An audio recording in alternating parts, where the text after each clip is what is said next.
So unfortunately, I have to say that Jonathan cannot join us in person, but I'm going to do my very best to embody the impossible task of kind of being Jonathan for the moment, and I will read his talk.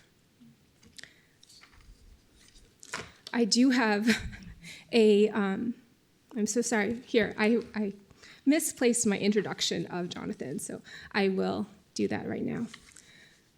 Jonathan Shu is a professor of English at George Washington University, where he is affiliated faculty in Women's Gender and Sexuality Studies and the Seeger Center for Asian Studies. His work frequently investigates how critical theory and cultural analysis reshape our understandings of language, identity, and disability, and his work spans an incredible temporal arc, going from the Middle Ages to the present. Dr. Shu is the author of a recent book I really love and have had the opportunity to interview him about for the Sundial, the journal out of the Arizona Center for Medieval and Renaissance Studies, and that is Anti-Racist Medievalisms, From Yellow Peril to Black Lives Matter, which was published by ARC Humanities Press in 2021. And fantastic news, this is now open access, so I invite any of you who haven't read it yet to download it as you can. So drawing from poetry, fiction, performance studies, and journalism, Anti-Racist Medievalisms takes as its founding question how, globally and diachronically speaking, how it is that marginalized communities draw from and negotiate the medieval past to combat racism and promote societal change and racial justice through the reinvention of medieval traditions. Dr. Shu is also the co-editor of A Cultural History of Disability in the Middle Ages, published in 2020 by Bloomsbury. And this studies the dynamic energy around social transformation and various modes of embodiment through intersectional lenses of gender, class, and race through representations of disability and empirical lived experiences of impairment. He is also the founding executive board member of Race Before Race and served on the MLA's Committee on Disability Issues in the Profession. His work has been supported by research fellowships at the Institute for Advanced Study in Princeton, at the Huntington Library, where last year he was the Molina Fellow in the History of Medicine and Allied Sciences, and most recently at the Folger Shakespeare Library, where he is now currently a long-term fellow working on a really fascinating new project titled Fugitive Poetics, Refugee Writing and the Matter of Troy. And that examines, and here I quote, how refugee poets around the globe and contemporary Anglophone poets of color draw inspiration from Chaucer and Shakespeare to rethink collective memory and build dynamic communities, end quote. So that's an incredibly exciting forthcoming project. But I also can't wait to read his most immediately forthcoming book, which is Disabled Storytellers in the Global Middle Ages, Craft and Community in the Medieval World, which is being published by Cambridge and which I believe will appear next year. His talk today, titled Crip Futures, Teresa de Cartagena, Deaf Culture and a Global Middle Ages, draws upon this forthcoming work. So with that, we can get started, and from now on, everything I will be reading will just be as close to how Jonathan has written it as possible. Any errors are surely my own. Okay, so thank you for the introduction. You're welcome. I'm so pleased to be here at Brown for the symposium on new pathways in premodern disability studies, Crip Time, Race, and Community. And I thank everyone at the Cogut Institute for the Humanities, and especially Professor Alani Hicks-Bartlett for making this visit possible. Before we start, I just want to acknowledge that we're now located within the ancestral homelands of the Narragansett Indian tribe. As a settler of color in this space, I express my gratitude and my respect to Indigenous sovereignties and lifeways. My talk today develops material from my forthcoming book, Disabled Storytellers in the Global Middle Ages, Craft and Community in the Medieval World, which examines first-person accounts of disability by medieval Western and non-Western authors. And it considers many resonances between medieval identities and the forging, crafting of communities in our world. And I can skip this slide. I'm still Jonathan. I can skip this slide, but I can talk more about the book in the question and answer. I'll start with some research at the intersections of gender, disability, and language, and aim to get us thinking together about how medieval literature and culture can change our understandings of identity, community, and access in educational environments today. I maintain that a historical understanding of deafness in the medieval past opens up new avenues for thinking about capital deaf community and universal design today. Digital pasts is a pun. I refer not only to the long history of deaf-oriented manual kinetic forms of communication in the pre-modern West, but also new media that builds crafts and crafts digital spaces. My medieval case study is Teresa de Cartagena. Who was she? She was a 15th century Iberian nun who was deaf and author of 2 learned autobiographical texts in the Castilian vernacular. Elizabeth Bearden's recent book, Crip Authority, has an excellent chapter on Teresa that attends to how she draws upon a pre-modern tradition of consolatory literature. My emphasis today is understanding Teresa through intersectional feminist approaches. Intersectionality, first of all, is an academic method that derives from Black feminist thought, with key figures such as Audre Lorde and Kimberly Crenshaw, whose activism, writing, and critical theory analyze how race and gender, in particular, operate concurrently as systems of oppression. In the case of Lorde, disability scholars Alison Kafer and Yoon-Sung Kim have observed that her cancer journals incorporate disability into an intersectional framework, even if Lorde herself might not have claimed disability as an identity in her own time. Intersectional approaches can be useful for contending with the complex social facets of Teresa's historical identity. In addition to being a deaf woman, Teresa was also from a converso family. Her parents' generation, born Jewish, converted to Christianity. Dale Seidenspinner Nunez notes that Teresa was thrice marginalized by her gender, deafness, and her converso status. And we can't do justice to her today without acknowledging how gender, disability, and ethnicity interact. Her most well-known work is Arbolero de los Enfermos, Grove of the Infirm, in which she describes her transition from worldly chatter into a space of silence. This narrative allegorizes her move into a monastic life while evoking a physical transformation. She became fully deaf in early adulthood after she transitioned into monastic life. Scholarship on Teresa moves along 3 tracks. 1, feminists put her in a lineage of women's spiritual writing. 2, ethnic studies. Hispanic scholars see her work anticipating Teresa de Avila from Spain and Juana Inés de la Cruz from Mexico. Jewish studies attends to her roots as a member of one of the most prominent converso families in pre-expulsion Iberia. And 3, disability studies, deafness, which is my primary focus today. I consider what meaning this deaf medieval nun has for contemporary deaf culture, keeping in mind how her deafness intersects with ethnicity and gender and genealogical notions of heritage defined through vernacular languages, both spoken and signed. Centering minoritized cultures and working across communities is crucial for understanding this medieval author. When I name capital deaf culture, I refer to a community, however heterogeneous, defined by a shared language. In the US and Anglophone Canada, it's American Sign Language, or ASL. I'll talk about this image more later, but here's an image of the signing Starbucks not far from where I live in Washington, D.C.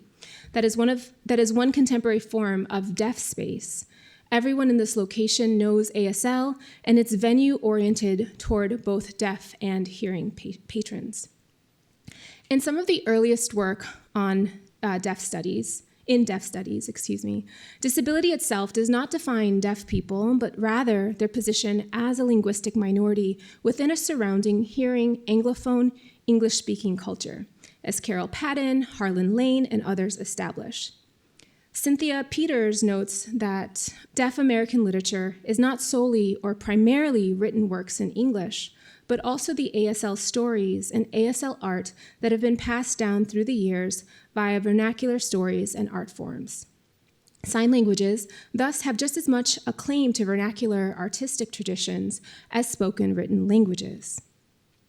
In addressing deaf culture as a linguistic minority, I acknowledge an engagement with critical disability studies. In case you're not familiar with these approaches, both deaf studies and disability studies generally take a constructivist approach to social identity. They turn away from a medical model that posits deafness or disability as an individual pathology or bodily condition desiring a correction or cure. Rather, deafness operates on a relational spectrum of social difference and is the grounds for identity, community, and art. As disability theorist Leonard Davis, a hearing child of deaf parents, aptly notes, disability is a, quote, set of social relations, end quote, and not static condition. In one respect, hearing culture makes deafness a disability. Western culture has historically set considerable barriers for deaf people via unaccommodating educational environments, negative attitudes and social stigma, and overt exclusion and segregation. Schools and institutions set deaf people apart from the mainstream. So when I talk about capital D deaf culture, I'm referring to a community that values deafness as the foundations of a cultural and linguistic identity. In order to reorient this audience to deaf world, I'll start with a map that might be a bit disorienting. This map of family trees around the world establishes the general landscape of research on sign languages. Does this differ from the kinds of language maps you've seen before? It's worth noting that there is no one universal sign language, and sign languages worldwide are just as varied as spoken ones. Sign languages have full grammatical systems, dialects, and regional variants, and they transform via contact and generational shifts, just as spoken languages do. So just using the modality of gestures or vision rather than speech or writing. When we think about sign language families, the world map literally looks totally different. Each sign language also has its own history. Research on the historical development and dispersal of these languages thus reshuffles global language families as we tend to think about them. As shown by pink zones, American Sign Language, or ASL, developed from French Sign Language, LSF, or Langue des Signes Français. And British Sign Language, BSL, was exported to Australia, New Zealand, and South Africa to produce local sign languages. ASL is the sign language best attested in historical scholarship so far.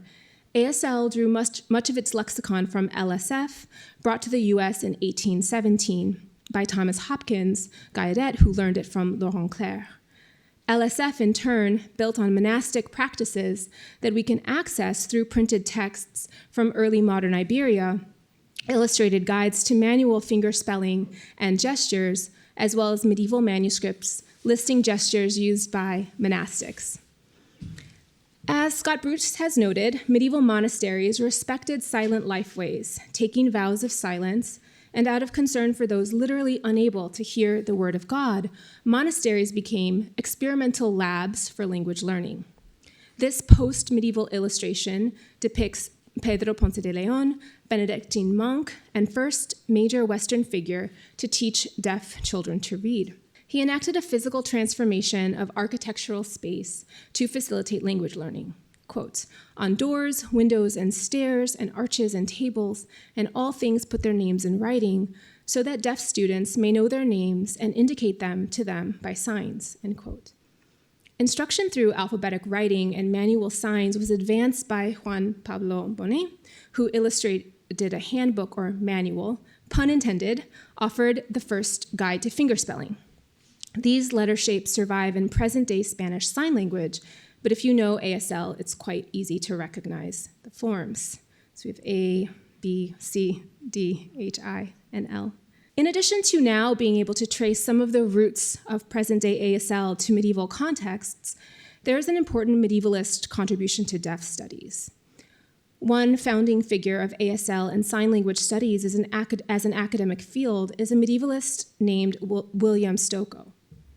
Working with deaf co-authors Dorothy Kasterlein and Carl Kroneberg, he published the Dictionary of ASL in 1965 that devised a system for notating the language. Rather than alphabetizing by English language approximations for signs, this system builds out from the features of ASL itself with symbols for the position, shape, orientation, and motion of hands. Medievalists love to systemize language, and Stokoe's medievalist training proved very useful. He was hearing, but he learned ASL, and close observation and engagement with deaf communities was crucial for this work. In scholarship, you sometimes see authors of DASL listed as Stokoe et al. And others, but I want to remind folks to always remember two deaf collaborators, a deaf woman of Japanese ancestry from Hawaii, Dorothy Kasterlein, and Carl Kroneberg, a deaf Swedish man who you can see on the left. Stokoe is the white man with glasses on the right. If citation is an ethical practice, as Sarah Ahmed notes, then scholars should be careful to acknowledge all of the authors of this work and avoid othering the collaborators, especially a deaf woman of color.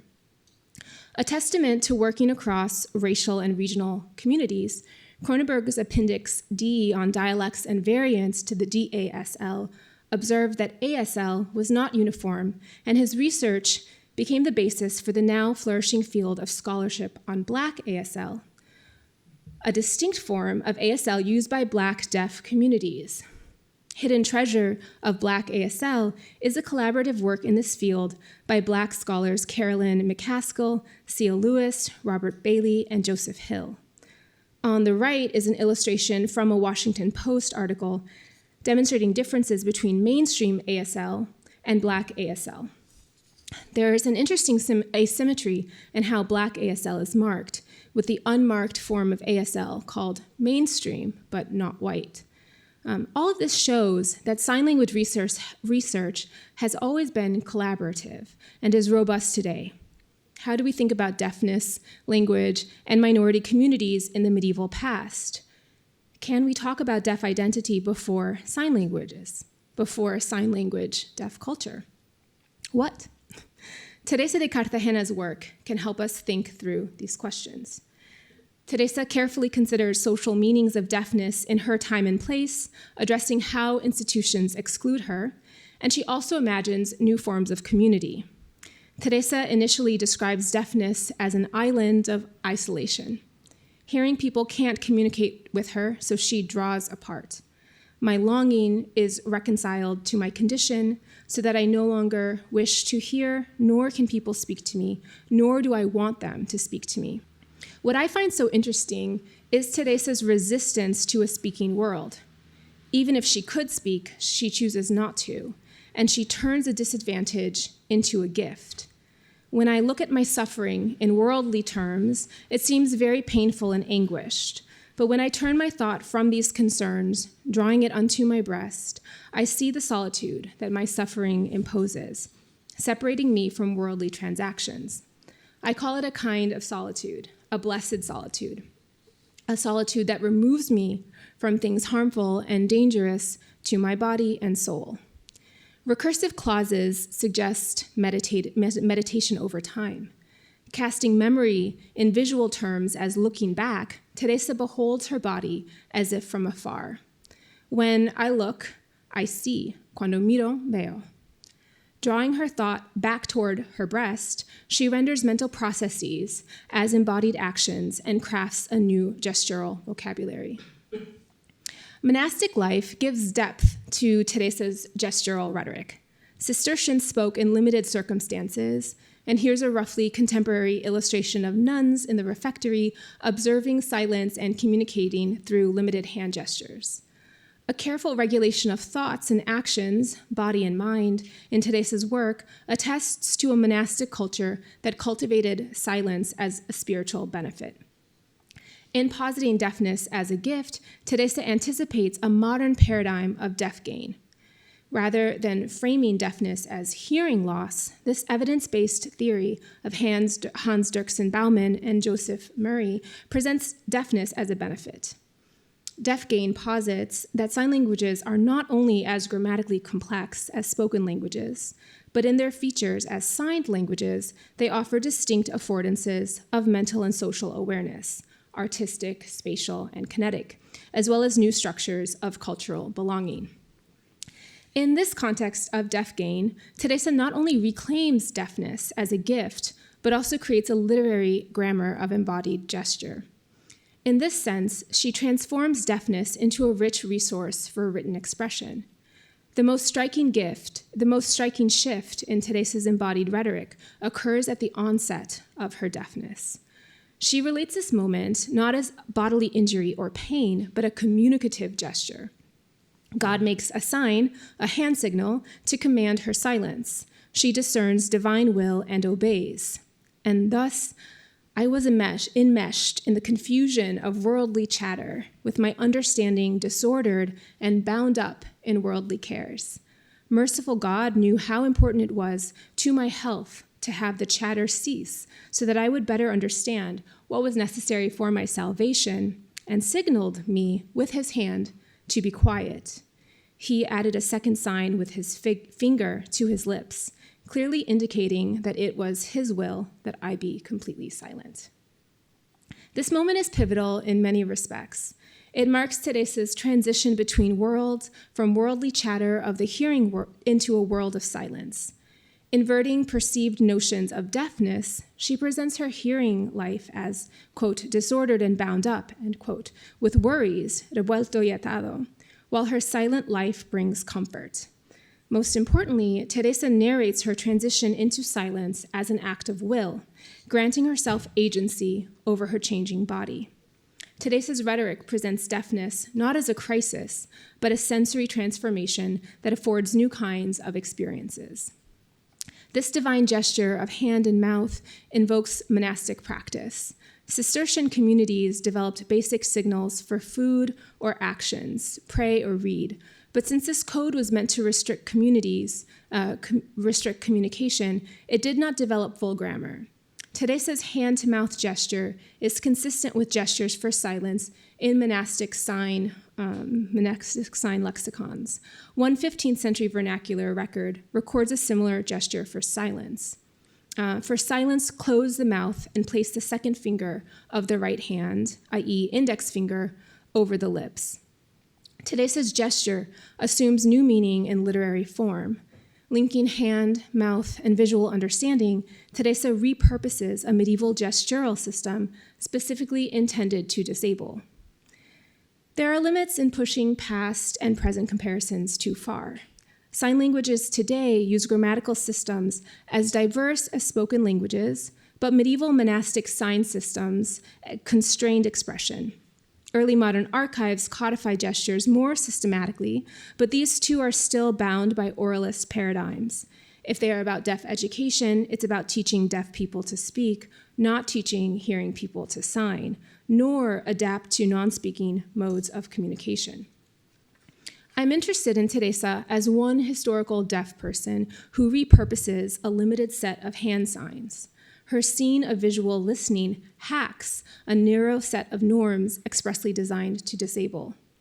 By bringing Teresa into conversation with deafgain, we can better understand how deafness presents new ways of knowing, visual and kinetic, that are cognitive assets. I would want to be careful not to overstate or romanticize Teresa's claiming of deafness either. Teresa does repurpose social structures by adapting sign lexicons creatively, but she also critiques intersecting systems of exclusion due to her gender and deafness. Her critique is particularly poignant when she references university spaces. Teresa remembers a time before my ears closed their doors to human voices, when I heard the master of sentences, Peter Lombard, referred to in sermons as a witness and authority.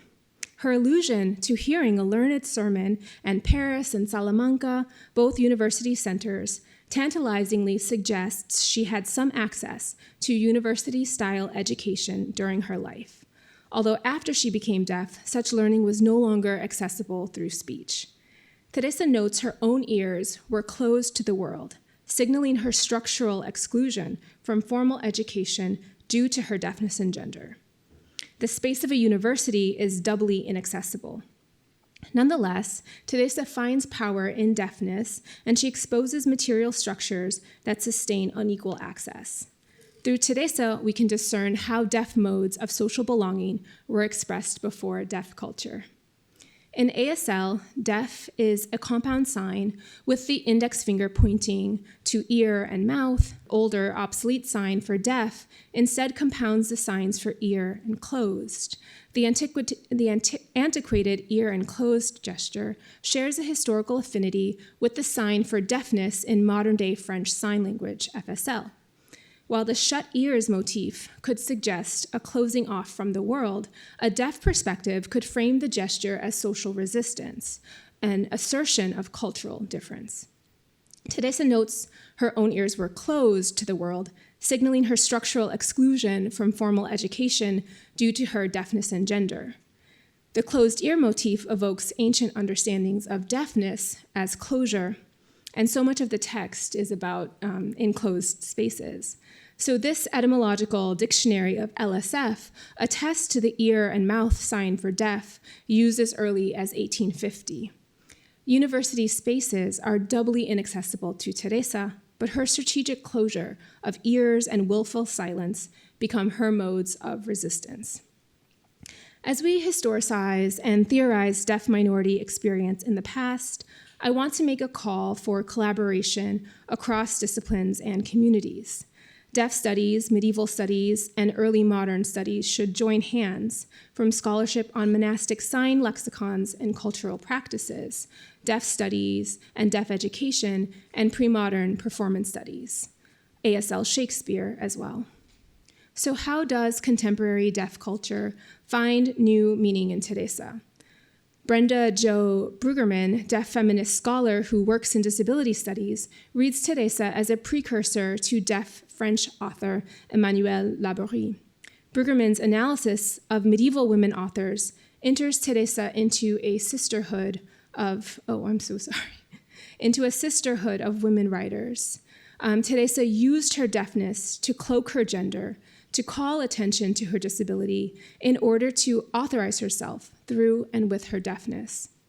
Teresa's text stands near many other candidates for first autobiography, Marjorie Kemp and Julian of Norwich chief among them. Brueggemann recasts Teresa through an intersecting lineage of deaf women and medieval women writers. In her own writing, Teresa envisions a community of enfermos, infirm, and with whom I have signed a pledge of sisterhood. The enfermos encompass many conditions, deaf, blind, lepers, paralíticos, anticipating coalitional politics of disability rights activism. The Resistance and Hope anthology, the first work edited by the late Alice Wong, fierce disability justice activist and founder of the Disability Visibility Project, telling first-person stories of disability, is a modern-day version of this. Assembling the voices of diverse, deaf, and disabled people, available as a download, a non-professional audio recording, and for purchase, with royalties supporting HEARD, helping to advance the rights of the deaf, an activist organization that seeks to correct and prevent wrongful imprisonment of deaf and disabled people. Much of my work in premodern critical disability studies seeks to develop the stories of those whom disability justice activists would call our Crip ancestors in the medieval past, centering lived experience of disability, whether or not our Crip ancestors may have even identified as disabled in any political way. We can both claim Crip ancestors and confront how their historical forms of understanding the world and themselves may be radically alien to our own. On their own concurrent cultural fronts, Iberian, deaf, and feminist, Dones Sordes is a Spanish deaf sisterhood that fights against doble discriminación, double discrimination, while promoting sign language. This group claims Teresa as one of their own. In this YouTube video, Ana Teresa Sanchez tells the story of Teresa's life using the community's local sign language, and she retroactively casts Teresa as the first author who is both Spanish and deaf. By translating Teresa's historical written vernacular into a lived signed vernacular, Dones Sordes activates a bond between past and present, a queer engroupment, to borrow a phrase from queer theorist Elizabeth Freeman, that binds deaf Spanish women across time. The reclaiming of medieval Teresa by Dones Sordes addresses how gender, deafness, and cultural identity interrelate. And I'll just end by noting there are further dynamics of disability and ethnicity that have yet to be explored. Teresa came from one of the most prominent converso families in Iberia, which included a grandfather, the Bishop Pablo de Santa Maria, formerly Rabbi Shlomo Halevi, and uncle Alfonso de Cartagena. Dale Seidenspinner Nunez and Yeonsu Kim have explored the complex facets of converso identity, obliquely disclosed in her text about social isolation and urban violence, and we've only just begun to appreciate how Teresa's deafness contributes to longue durée histories of deaf minority identity in Spain, as well as in contemporary notions of deafnicity as defined through shared language and cultural practices transmitted over time. So to end this medieval case study, deaf studies should join hands with medieval scholarship. Research on monastic signing and silence lends meaning to Teresa's vernacular encoding of gestural rhetoric, and contemporary deaf literary reception across the globe reframes her acts of social transformation. If Teresa's work anticipates a deaf world, then it helps us to attend to dispersals of language and cultural belonging for minority cultures today. I close with a few case studies from the present that revisit some of the materials I've discussed. I start with one site of deaf culture that enacts principles of universal design in order to address a local community's needs and to also maximize modes of accessing and belonging in a particular space. The signing Starbucks on H Street near Gallaudet University, first institute for the deaf and hard of hearing in the US, officially bilingual in ASL and English. All the staff use ASL, and you can order by signing, writing, or touching a screen, and instead of calling out your name, it appears on a monitor. By providing access to this space through many modes of communication, this space enacts principles of universal design, not to benefit a marginalized few, but everyone. In this reconfigured deaf space, and admittedly a commercial and corporate one, centering the cultural values and practices of a minority group generates an inclusive space for intercultural exchange and language learning. If we think back to Teresa de Cartagena, we can keep in mind that her medieval critique of university spaces, their gendered exclusions, as well as their reliance on oral modes of instruction, speaking, lecturing, debating, could also provide reminders for us to ensure our educational and social spaces are fully inclusive. A deeper understanding of sign languages and their histories through medieval scholarship can also help us appreciate the transformative aspects of new language resources being developed online. The ASL Sign Bank, a resource made in collaboration between Gallaudet and the University of Connecticut, offers a live, free, and publicly accessible database of ASL signs with English glosses. This endeavor updates efforts to record gestural communication from medieval sign lexicons using text only, or early modern manuals and modern dictionaries using a combination of text, static images, or notational marks. In this interface, some examples here are from their Instagram account. These short videos demonstrate the sign with an English language gloss to identify each variant, along with a textual caption in English that describes the person and physical action. Diverging from medieval sign lexicons that codify the gestures or the DASL that systemizes language according to academic norms, this crowdsourcing of knowledge moves towards the idea of language formation from a dispersed digital community, so Urban Dictionary, for example. It records multiple variants of signs, and it is proactive in including people of diverse body types, race, gender, and age, and size to demonstrate the signs. Such a process reminds us of the transformative potentials of language, community, and belonging. Ultimately, I hope historical research on deafness and present-day engagement with deaf culture will continue to create new forms of community, social space, and educational environments. As a literary historian and cultural critic increasingly engaged with contemporary deaf culture, I'm convinced that we must recognize how deaf people long ago could lead multifaceted lives as full, albeit different from, their counterparts today. Intersectional approaches centering historically marginalized groups are important first steps in making our spaces fully inclusive and open to many forms of social transformation. Thank you.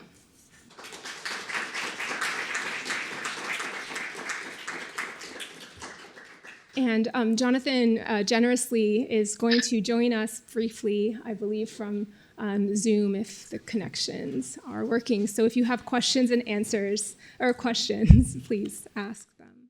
Hi, thank you for this talk, and thank you, Alani, for reading it.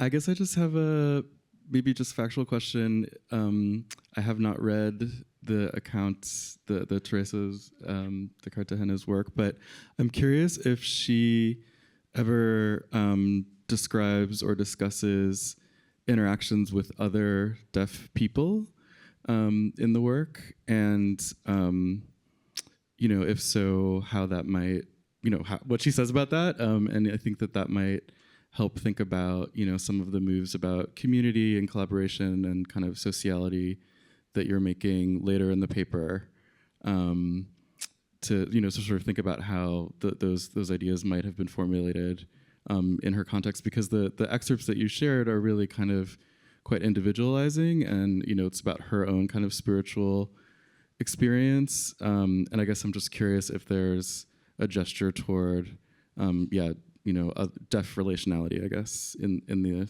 text itself. Thank you. Thank you very much. Can I get a sound check? Yep, we can hear you.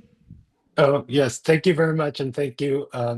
Thanks, Alani, and everybody for allowing me to participate virtually. And thank you for that excellent question. She doesn't discuss much interaction or any interactions with other deaf people. Most of what she's describing is her frustrations and then eventually resistance to even interacting with speaking people.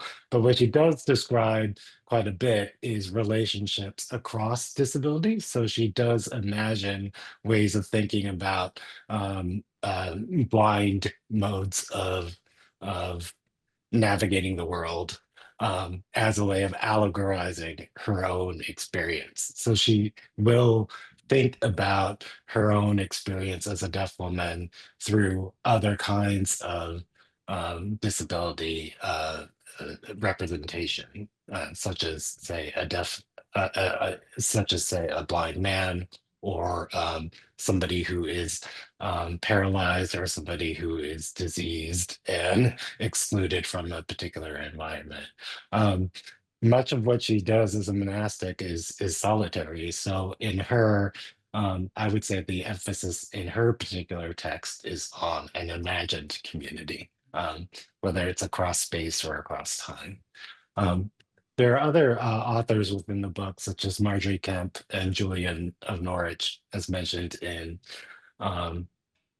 Greta Bergerman's essay, but who are also appear within my book. And those are areas where I consider real life people who had experience of disability and chronic illness, who did physically meet with one another and write about those experiences. So as we know, Marjorie Kemp and Julian of Norwich did actually meet with each other and talk about their visionary experiences. And so there are other opportunities to explore this kind of sociality, for whatever reason. With Teresa, deafness she is isolating enough within her particular environment that apparently she didn't have any other deaf compatriots, but she conjured other forms of thinking about relationships across disability instead. I hope that answers the question. Hi, Jonathan. I'm sorry, we miss you. I'm trying to find a way of articulating this question. The term that I think is organizing it for me is a little bit elusive, but it has something to do with conditional inclusion or kind of able nationalism. And it's prompted, I think, to a degree by the amazing example of the Starbucks store.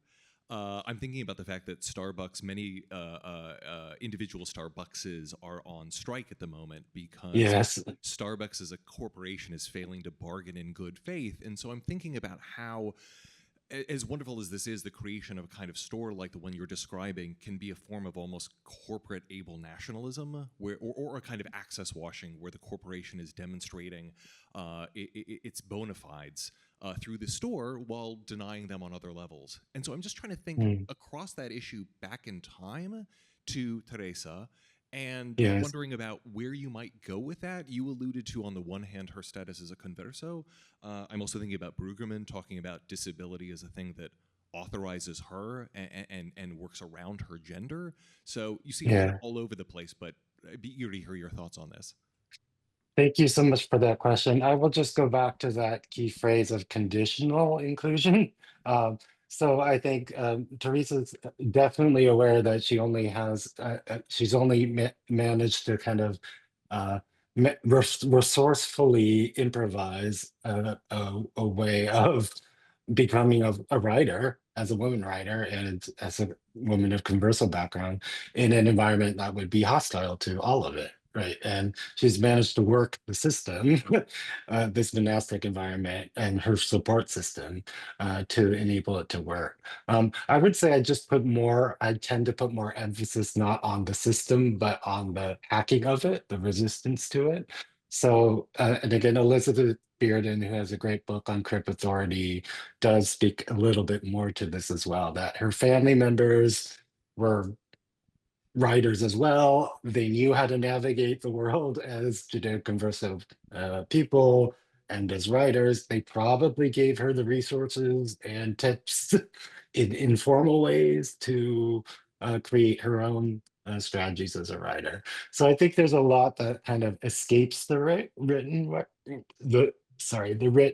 record, and we just have to kind of think creatively and read between the lines of what kinds of structures of support were available to people who are marginalized, on multiple fronts. So that would be the way I would answer it. I appreciate the question. I don't want to idealize the Middle Ages as this, oh yes, it's great monastic, everybody cares for each other, and of course, God values everyone. And yes, that's true. And charity is good, and caritas is great.